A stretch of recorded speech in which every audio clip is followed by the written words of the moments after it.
네, 오늘은 마가복음 11장에서 한 달락만 다루겠습니다. 지난번에 11장에서 했던 게 뭐였었죠? 무화과 나무가 말라 죽은 사건. 근데 그 이야기가 앞뒤에 이렇게 둘로 나눠져 있었죠. 그리고 그 사이에 성전에 관한 이야기가 나왔습니다. 그죠? 근데 그렇게 해서 작게는 세 토막으로 된 그 이야기들이 사실은 뭐예요? 비유적으로 얘기한 거라고 그랬죠. 무화과나무 말라 죽은 사건이요. 이제 그거를 살피면서 결국 마가복음 11장에서는 무화과나무가 말라 죽은 사건이 사실은 기도가 없고 영적인 열매가 없는 성전은 반드시 멸망될 것이다 라는 것을 암시하는 내용이다. 이렇게 얘기를 했습니다. 그리고 지난번 기억나실지 모르지만 덜 익은 무화과 열매, 첫 열매라는 게 결국 뭐였어요? 기도고, 그 다음에 나중에 잘 익은 먹을 수 있는 무화과 열매, 테나에 해당되는 것이 뭐였습니까?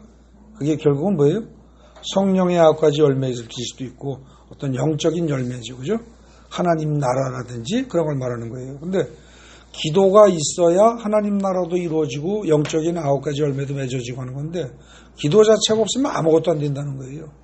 그러니까 기도 자체가 없는 그런 성전은 앞으로 맺어질 게 아무것도 없기 때문에 분명히 그냥 초장에 멸망될 수밖에 없다. 그런 얘기가 이제 지난번에 살핀 내용이었습니다. 그러면서 그때 성경 번역이 잘못된 걸 하나 말씀을 드렸죠. 뭐였습니까? 우리 많이 기억하고 외우는 겁니다. 내 집은 만민이 기도하는 집이라. 근데 그게 사실 잘못된 번역이라고 그랬죠. 어떻게 돼야 된다고요? 내 집은 기도하는 집이라고 만민에게 일컬음을 받을 것이다. 이렇게 해야 된다는 거죠. 예? 그건 명백히 다른 겁니다. 만민이 기도한다는 것하고 기도하는 집이다라고 만민이 이야기하게 될 것이라는 건 전혀 다른 겁니다. 분명히 알아두시고요. 그런데 그거 말고요. 또 오늘 이어질 그 단락에서 또 좀 잘못되는 게 또 있어요. 이게 참 성경을 이래서 번역 성경이 한계가 있다는 겁니다. 번역을 꼭 잘못했다라고 말할 수 없는데 번역상이 어쩔 수 없는 한계라고 봐야 될지는 모릅니다. 이 무화과 이야기가 나오는 이 단락에서 말입니다. 또 뭐가 있느냐? 11장 22절을 보십시오. 거기 하나님을 믿으라 이렇게 번역되어 있죠. 맞습니까? 11장 끝부분에 하나님을 믿으라. 근데 그렇게 하고서 11장 그 말을 그대로 인정한 채 11장 20절부터 보십시오. 그럼 어떻게 되어 있어요? 20절부터 아까 우리가 읽은 겁니다. 아침에 그들이 지나갈 때 보니까 무화과 나무가 뿌리째 말랐어요. 그래서 그걸 보고 베드로가 어떻게 해요? 선생님, 랍비여 보세요. 저주하신 무화과가 말라 죽었어요. 와, 놀랍네요. 지금 이런 겁니다. 와, 대단하십니다. 어떻게 말했더니 그런 일이 생겨요? 하룻밤 사이에? 이 시기에요, 지금. 그랬더니 예수님이 그들에게 대답하여 이르시기를, 자, 아니, 어떻게 하룻밤 사이에 죽어요? 그러면 그 다음에 그 대답이 어떻게 나와야 돼요? 그거 관련돼서 나와야 되겠죠, 그죠? 분명히 관련되어 있는 말일 거예요. 근데 그 다음에 뭐라 그럽니까? 하나님을 믿으라. 내가 진실로 너에게 이르노니 누구든지 산더러 들려 바다에 던져지라 하며 그 말하는 것이 이루어질 줄로 믿고 마음에 의심하지 않으면 그대로 되리라. 이렇게 얘기를 합니다. 그럼 이 문장대로면은 너희들은 하나님을 안 믿는다 이런 뜻이네요. 안 그래요? 하나님을 믿어라. 내가 진실로 너에게 이르노니 누구든지 그 이하 쭉 나갔잖아요. 근데 그 앞에 베드로의 질문은 뭐였습니까? 어떻게 이 무화과 나무가 말라 죽었어요? 대단하십니다. 그랬더니 예수님의 대답이 하나님을 믿어라. 만약에 너희가 믿는다면 무화과 나무 말라 죽는 게 문제가 아니라 산을 보고 바다에 빠져. 그러고 명령에도 빠질 것이다. 지금 그 얘기예요. 그죠? 그러니까 이 말은 예수님은 어땠다는 거예요? 나는 하나님에 대한 믿음을 가지고 무화과 나무에게 명령했다 이 뜻입니다. 이해되십니까? 이해되시죠? 맥락이 그거라는 거예요. 그래서 내가 말이야 흔들리지 않는 믿음을 가지고 그야말로 완벽한 흔들리지 않는 믿음을 가지고 무화과가 나무에게 명령을 했더니 이 녀석이 하룻밤 만에 말라 죽은 거야. 이렇게 이해를 해야 할 부분이라는 거죠. 문맥상. 맞죠? 그런데 우리가 꼼꼼히 잘 이해하면서 읽으면 그렇게 이해해서 이해가 됩니다. 근데 애석하게도 여기 하나님을 믿으라라는 이 문장이 번역이 잘못됐다는 겁니다. 그럼 어떻게 되었냐? 원문이 어떻게 되냐면 에케테 피스틴 데우 이란 말이 나와 있는데 원문에는 뭐 그 말은 몰라도 됩니다. 근데 에케테라는 말이 가져라. 그 다음에 피스틴이 그 믿음을 에케테 피스틴 그럼 믿음을 가져라 이렇게 되는 거예요. 그 다음에 데우는 하나님의 이런 뜻입니다. 그러니까 직역을 하면 하나님의 믿음을 가져라 이렇게 번역되어야 할 부분이라는 거죠. 직역을 하자면. 그럼 여러분들 생각이 어떻습니까? 하나님을 믿어라 하는 것하고 하나님의 믿음을 가져라 하는 것하고는 비슷한 것 같지만 사실은 굉장한 차이가 나는 겁니다. 지금 아까 우리가 읽고 살폈던 그 본문 22절에 하나님의 믿음을 가져라라고 여러분들 지금 보고 있는 성경에 써 넣으십시오. 아주. 뭐 내 차가 아니다 그러지 말고 그냥 보는 대로 써 넣으세요. 그냥. 보는데 하나님의 믿음을 가져라. 이게 원문입니다.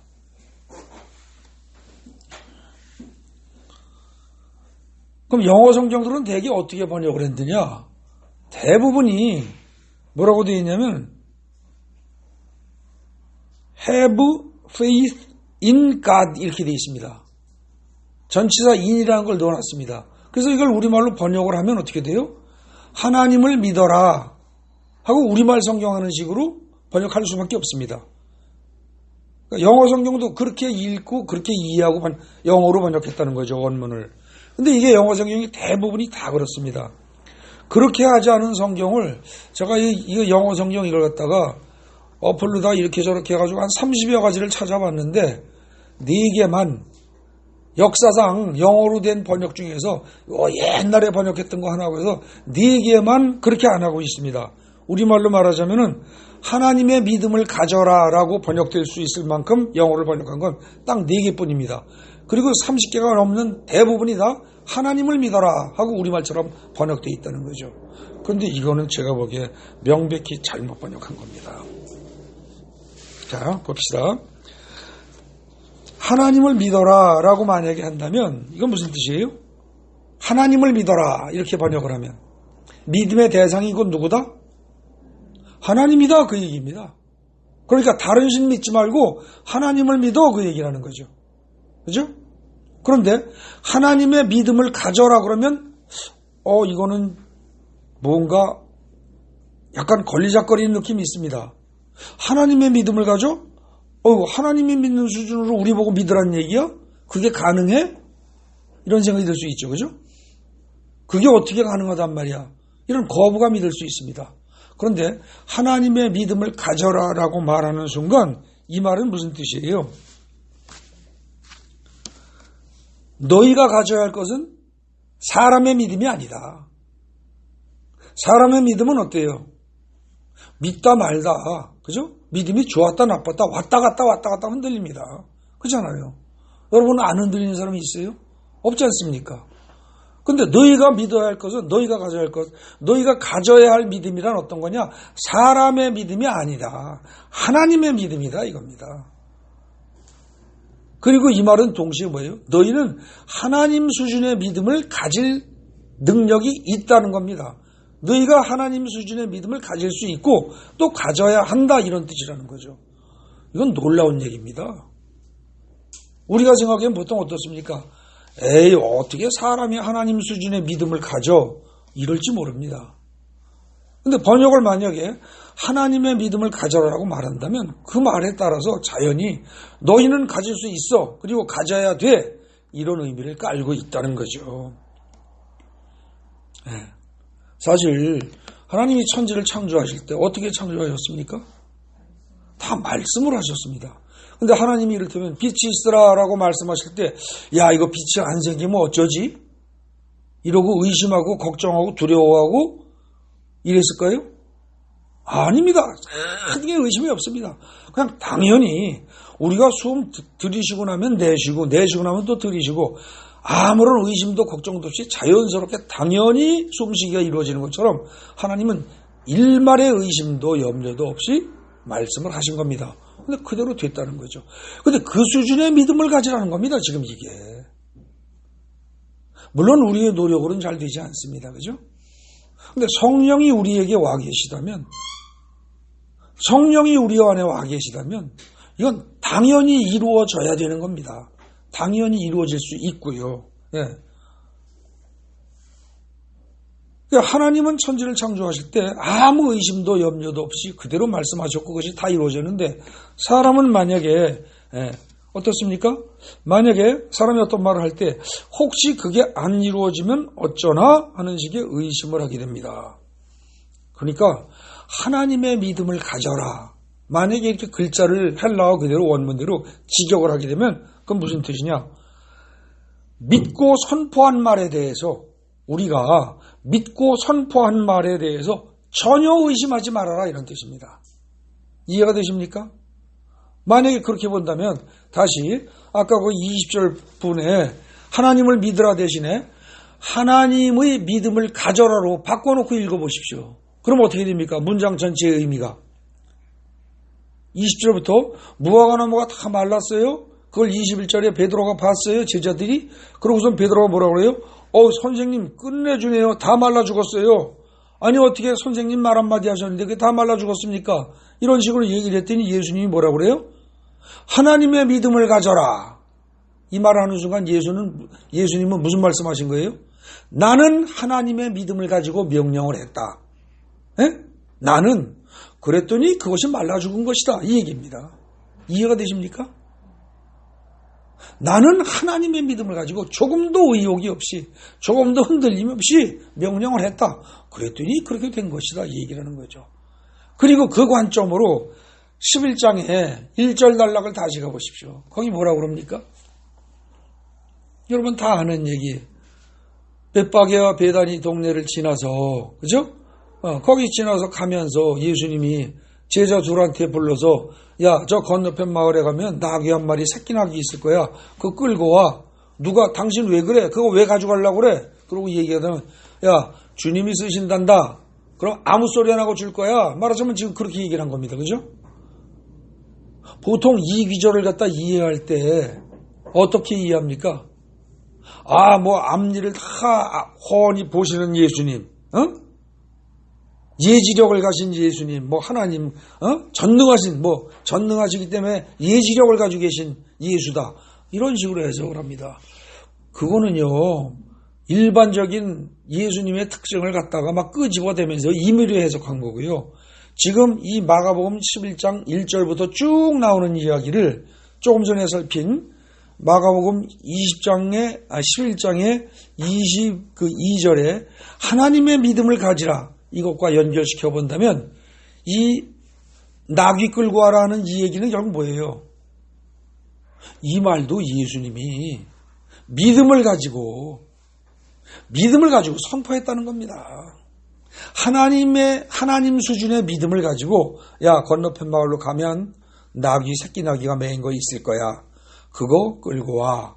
누가 뭐라 그러면 주님이 쓰시겠다고만 해. 믿음을 가지고 하나님의 믿음으로 선포한 겁니다. 그런데 가보니까 진짜 그대로 되더라는 거죠. 그 다음 사건 마찬가지입니다. 그 다음에 지금 뭐예요? 그래서 나귀 끌고 왔죠. 그러고 난 다음에 이제 명령했죠.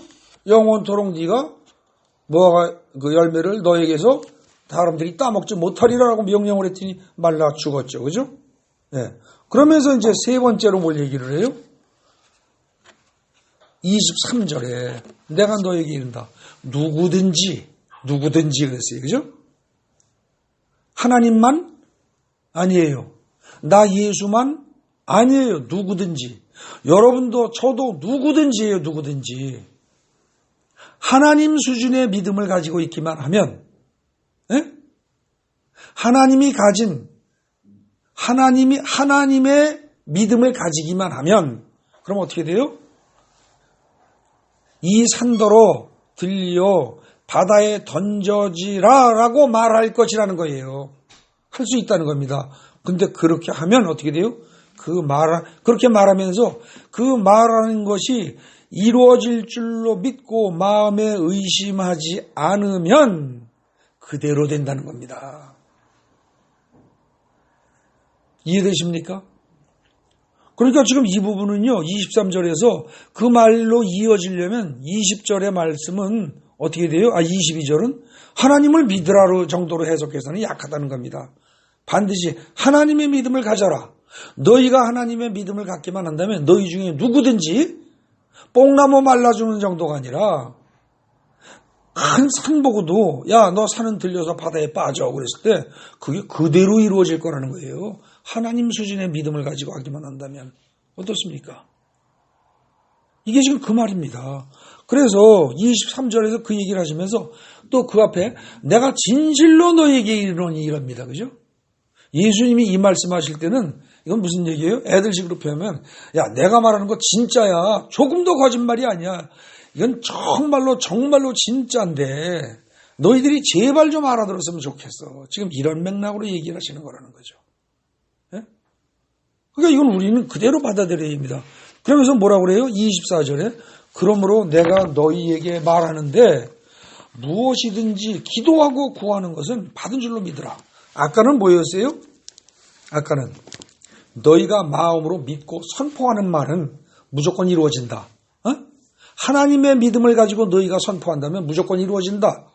그런데 꼭 선포하는 것만이 아니라 하나님께 기도할 때 너희가 기도할 때 그걸 분명히 확실하게 믿고 하나님 수준으로 믿고 그야말로 하나님의 믿음을 가지고 그리고 기도를 한다면 그건 어떻게 된다? 이미 받은 걸로 믿어라. 이미 받은 걸로 믿어라. 아직 안 받았으니까 지금 받은 걸로 믿어라. 그렇게 되면 어떻게 되냐? 반드시 너희에게 그대로 되리라. 이겁니다. 그러니까 결국은요, 11장 1절부터 해가지고요, 거기 24절까지는 전체적인 얘기가 뭐예요? 나 예수는 나귀 새끼 끌고 오라고 믿음으로 선포했다. 조금도 흔들리지 않고 하나님이 가지고 있는 믿음의 수준으로 선포를 했더니 그대로 되지 않았느냐? 그 다음에 무화과 나무에게도 너는 열매를 너에게서 사람들이 영원히 따먹지 못하리라고 한치의 흔들림도 의욕도 없는 믿음을 가지고 하나님 수준에서의 믿음을 가지고 선포했더니 그대로 되지 않았느냐? 단순히 무화과 나무 하나 말라주는 게 문제가 아니다. 그보다 100배나 1000배나 더 크고 10,000배나 클 수 있는 큰 산도 바다에 빠지라고 하나님이 말씀하시거나 나 예수가 말하는 게 아니라 너희 중에 누구든지 그 말하고 조금도 의욕이 없다면 하나님 수준으로 그냥 믿는다면 그게 그대로 이루어질 것이다. 지금 그 얘기입니다. 그러니까 결국 뭐예요? 믿음을 가지고 선포한 말이나 믿음을 가지고 기도한 것은 어떻다? 반드시 이루어진다. 지금 그 얘기를 하는 거죠. 그죠? 그러면서 25절에 한 가지를 더 얘기를 합니다. 뭐라고 되어 있어요? 25절에 서서 기도할 때 아무에게나 혐의가 있거든 용서하라. 그리하여야 하늘에 계신 너희 아버지께서도 너희 허물을 사하여 주시리라. 이건 뭐예요? 왜 갑자기 용서 얘기가 나와요? 이거는요, 여러분들 거기 성경에 보는 23절과 24절에 대한 단서 조항입니다. 뭐예요? 너희가 하나님과 똑같은 수준의 믿음을 가지고 하나님의 믿음을 가지고 너희가 아무리 선포하고 아무리 명령해도 안 되는 일이 있다는 겁니다. 언제 안 돼요? 언제 안 된다? 너희가 남을 용서하지 못했을 때 안 된다는 겁니다. 선포해도 안 되고 기도해도 안 된다는 거예요. 이게 지금. 대개 그 23절과 24절 얘기를 하고 나면 사람들은 나는 정말로 죽기 살기 진심으로 분명히 해주실 걸로 믿고 했는데 하나도 변화가 없던데요. 이루어지는 거 하나도 없던데요. 이렇게 말하는 사람들이 있습니다. 저도 그런 경험이 있습니다. 저도. 예전에 제가 돌봐주고 치료해주고 간호해주고 다 신경 쓰면서 그야말로 아주 심혈을 기울여서 제가 돌보던 환자가 있었습니다. 그 사람이 결국 죽었습니다. 근데 그 사람이 죽었을 때 배가 이렇게 불러가지고 있던 사람이 가남 환자였는데요. 뇌까지 퍼졌는데 배가 이렇게 뺑뺑하게 불러있던 사람이 이게 뇌출혈로 복수가 이제 피가 차면서 뺑뺑하게 뺀질뺀질하게 부풀어갔던 게 마지막 숨이 탁 넘어가니까요. 그냥 대변으로 다 쏟아져 나오면서 그냥 푹 꺼지면서 죽더라고요. 근데 제가 그때 죽은 나사로도 살리신 주님 분명히 살리실 줄로 믿습니다. 그러고 살려주십시오. 그러고 정말 간절하게 내 목숨이 끊어진 걸 살려달라고 하는 것보다 더 간절하게 1시간, 2시간을 했건만 분명히 죽었습니다. 그래서 저는 그때 실망 많이 했습니다. 근데 그런 경우가 있을 수 있다는 겁니다. 왜 기도를 했는데 응답이 안 와요? 왜 안 와요? 오늘 본문에 의하면 용서 안 했기 때문이라는 겁니다. 마음속에 미움이 있고 용서가 안 된 부분이 있으면 기도 응답 안 온다는 겁니다. 이 얘기가. 그래서 잘 생각해 보면 하나님은 미움이 있고 용서 안 하는 게 있어요? 없어요? 하나님은 없으십니다. 그죠? 7번씩 70번을 용서해라. 혹은 70번씩 7번을 용서해라. 곱하기 하면 490번인데 여러분 동일한 잘못을 490번을 해도 용서하라고 하나님은 말씀하십니다. 그럼 그렇게 말씀하시는 하나님은 490번 용서를 안 하시겠어요? 아닙니다. 하십니다. 여러분들 예수 믿는 사람들이 술 마시고 담배 피우는 사람들이 있죠. 그죠? 근데 그 사람들 숨어서 계속 먹고 마시고 피우고 합니다. 근데 그들이 이건 내가 이러면 안 되는데 이게 잘못하는 건데라는 걸 압니다. 근데 그 한두 번 합니까? 아마 1년에 490번을 할 겁니다. 그죠? 근데 그런 사람들이 10년, 20년 담배를 피우고 술을 마셔도 하나님이 그거 그 자리에서 벌 안 주십니다. 끊임없이 참으십니다. 하나님은 거의 무한정 참으십니다. 언제까지? 우리의 목숨이 끊어지는 순간까지라도 진정으로 회개하기만 한다면 다 용서하십니다. 물론 그래도 안 하고 끝까지 하나님을 대적하고 하나님의 뜻에 반대되게 생활을 한다면 마지막 심판 때에 심판을 하시겠지만 그거 빼놓고는 무한정 용서를 하십니다. 그런데 그 용서가 반드시 선행되어야만 우리가 하는 모든 기도가 100% 응답이 온다는 겁니다. 그러면서 지금 기도 얘기를 하면서 유일하게 다른 얘기는 안 하고요. 단서조항이 용서해라. 그 얘기가 나온다는 거죠. 근데 이게 여기만 나옵니까? 아닙니다. 어디는 또 나오죠? 주기도문에 나옵니다. 그죠? 주기도문에. 마태복음 6장 9절부터 나온 주기도문에 보면은 거기 보면 어떻게 돼요? 여러분 다 아시잖아요. 하늘에 계신 우리 아버지고 아버지에 대한 찬양과 감사와 아버지의 이름과 나라와 뜻이 어쩌고저쩌고 쭉 나오고 우리에게 주님 주세요 하는 것도 뭐예요? 일용할 양식을 주시옵고 그래서 전부 다 다른 얘기하고서 단지 우리가 꼭 해야 할 게 뭐 있어요? 우리가 꼭 해야 할 게. 우리가 다른 사람의 잘못을 용서하여 준 것 같이 이 말이 나오죠. 우리가 해야 된다는 겁니다. 주기도문에서 우리가 해야 할 건 딱 그거 한 가지 나옵니다. 그죠? 그거 안 하면 안 된다는 거예요. 그거 안 하면. 그거 하나 용서하라고 해서 마태복음에서는 어떻게 됩니까? 용서하는 거 그것 하나 잘하라고 해서 10,000달란트 빚진 자와 100데나리온 빚진 자 그 이야기를 한 챕터에 걸쳐서 얘기해 가면서 그거 안 하는 사람은 용서 아예 없다. 일체 없다. 구원 일체 없다. 그렇게까지 얘기를 하는 겁니다. 그러니까 결국은요. 지금 마가복음 11장 1절부터 해서 오늘 읽은 본문 25절까지의 내용은 한마디로 말하면 뭐예요? 하나님을 믿으라가 아니라 하나님이 가지고 있는 믿음, 하나님 수준의 믿음, 한마디로 주셔서 하나님의 믿음을 너희가 가지고 명령하고 선포하고 기도해라. 단 그렇게 할 때 너희가 그 믿음을 가졌다 할지라도 너희와 하나님의 차이는 뭐다? 다른 사람을 용서했느냐 아니냐다 이겁니다. 근데 거기서 꼭 다른 사람만 용서하라는 뜻이에요? 아닙니다. 자기 자신도 용서해야 합니다.